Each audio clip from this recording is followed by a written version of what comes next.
大家好，这墙外的灌溉河道是平时利用虹吸现象取用给菜喝的水啊。因为河道两边都有住家，导致很难搞定改建的工程。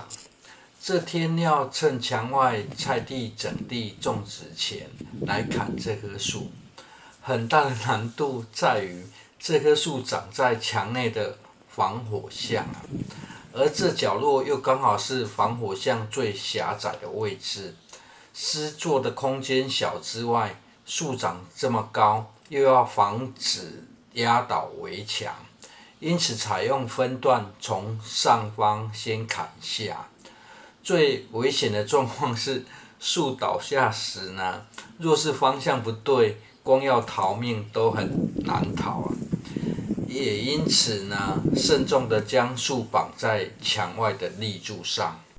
至于树的位置，虽然很少会到这个地方，但是拍摄后院种植时，却时常出现在影片中啊。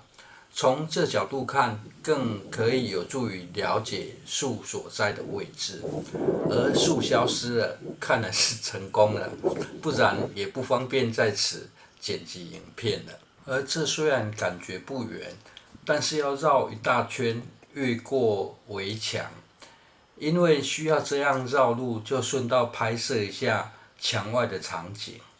这地下野生的是紫苏啊，只是有点可惜，因为是冬季的作物，已经开始开花。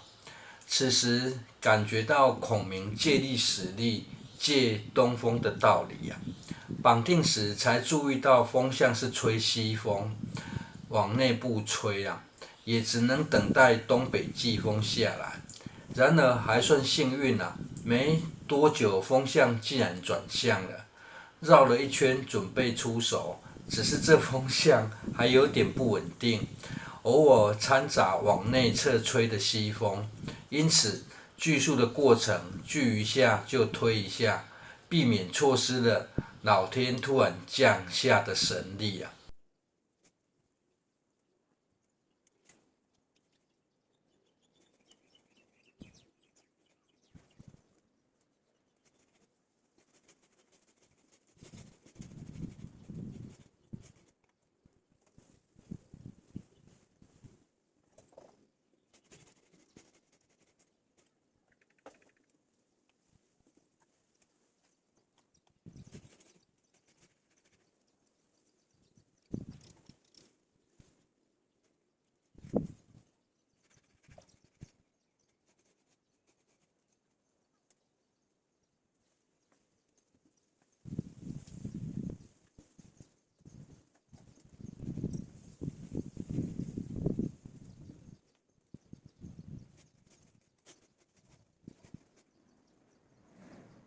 突然听到了树断裂的声音，就应声而倒了。倒下的角度偏差的不大，没压到一旁的菜，太突然了。再回放一下倒下的过程。至于这下方还超过2公尺高的下半部，危险性就不高了，只需要耐心慢慢锯啊。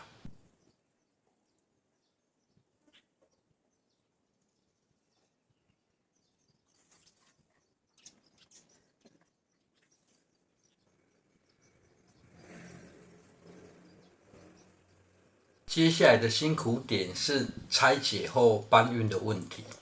原本为了避免被树叶刮伤呢，天气这么热，还穿上了长衣长裤啊。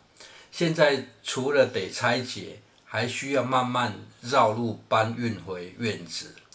不回家换清凉一点，真的是很难受。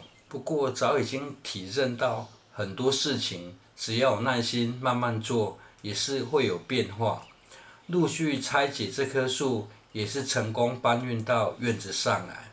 至于另外一棵桑树，则只砍下了约1/4啊。最后分几天，利用锯子、柴刀砍劈，柴刀加上大铁锤，把柴刀当作雕刻刀的方式呢，终于把下方位置也处理出来。